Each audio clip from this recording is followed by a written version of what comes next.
Troisième manifestation de l'Esprit de Dieu, c'est la paix. La paix est un rapport de calme entre les gens. Cela vient du mot grec iréné, la paix. État de tranquillité nationale. Donc un état de tranquillité. Paix entre les individus. Alléluia.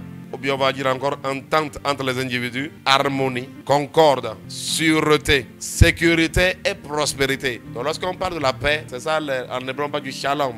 Le shalom, c'est la paix et la prospérité. Donc il y a quoi? Il y a dans cette paix-là la sûreté, l'assurance qu'on peut avoir, la prospérité. Tout cela est dans la paix. Parce que celui qui est en paix va prospérer.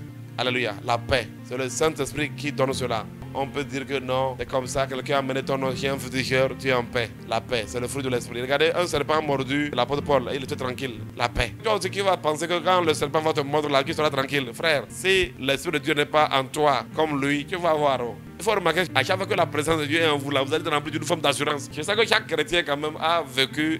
C'est pourquoi je dis qu'il faut que l'expérience d'être rempli du Saint-Esprit ne devienne plus un phénomène séquentiel ou bien de quelque temps dans nos vies. Ça doit devenir une permanence. Alléluia. Je prie pour toi et moi que le fait d'être rempli du Saint-Esprit devienne une permanence au nom de Jésus. Mais j'aimerais dire à quelqu'un qu'à chaque fois que tu as ressenti la présence du Saint-Esprit, je ne sais pas si tu as remarqué comment tu étais, tu vas voir qu'il y a une forme d'assurance. Alléluia. Même les gens peuvent expérimenter ça lorsqu'ils sont en prière. Lorsqu'on est en prière même, ça peut être à l'église. On est en prière, on prie.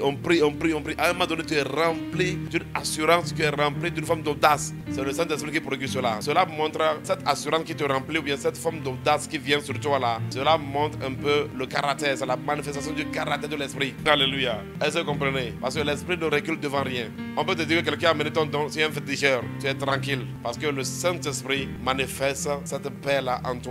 Cette assurance-là, cette sécurité, il te montre que tu es en sécurité.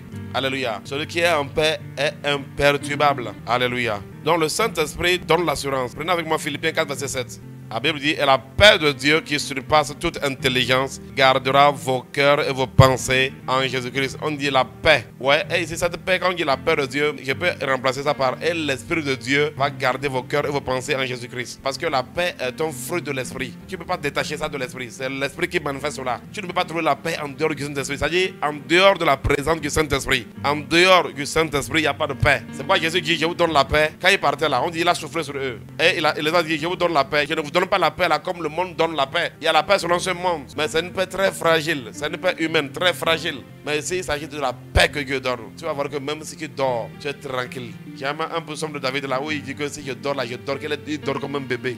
Alléluia. Prenez avec moi Lévitique 26, verset 6. Que le Saint-Esprit en nous manifeste cette paix. Laisse-moi te dire que si tu manques de paix, en tant que chrétien, il y a une carence de la présence du Saint-Esprit. Il faut chercher le Seigneur. Je pense que le temps est venu pour qu'on se dise la vérité. Vous savez, souvent là, il faut toujours que nous puissions tous nous évaluer par la parole de Dieu. Sérieux. Regardez, il dit, je mettrai la paix dans tout le pays et personne ne troublera votre sommeil. Lorsque le Saint-Esprit est présent dans ta vie, tu auras la paix, même dans les nuits. Lorsque ton sommeil commence à être agité, il faut savoir qu'il y a un problème. C'est-à-dire qu'il y a une carence de la présence du Saint-Esprit. Donc, sérieux, tu ne peux pas me dire que l'Esprit de Dieu est présent dans ta vie et que ton sommeil sera troublé. Il dit, je vais mettre la paix dans tout le pays. Ce pays-là, c'est toi. Et personne ne va plus jamais troubler votre sommeil. Je ferai disparaître du pays les bêtes féroces et l'épée ne passera point sur votre pays. Ça, c'est l'Esprit de Dieu qui fait ça. Quand l'Esprit de Dieu est en manifestation, il va vous dire une vérité, frère. Regardez, parfois vous allez voir, nous parlons en langue, nous prophétisons. Mais malgré ça, nous avons encore des attaques, des influences venant des esprits maléfiques. Pourquoi? Parce que nous ouvrons les portes. Est-ce que vous savez que lorsque nous ouvrons les portes, là, l'Esprit de Dieu, lui, il se met de côté. Alléluia. C'est pourquoi nous devons avoir une permanence de la présence du Saint-Esprit. Je prie pour toi et moi, à compter de maintenant, qu'il y ait une permanence de la présence du Saint-Esprit dans nos vies, au nom de Jésus de Nazareth. Je te dis, si le Saint-Esprit est pleinement en toi. C'est pourquoi Paul dit, soyez remplis du Saint-Esprit. Alléluia. Si l'Esprit de Dieu est pleinement en toi et en moi, quel trouble dans la nuit, ou bien, qui sont en train de rêver quelqu'un en train de poursuivre, non. Cela montre que les œuvres de l'Esprit ne sont pas encore présentes.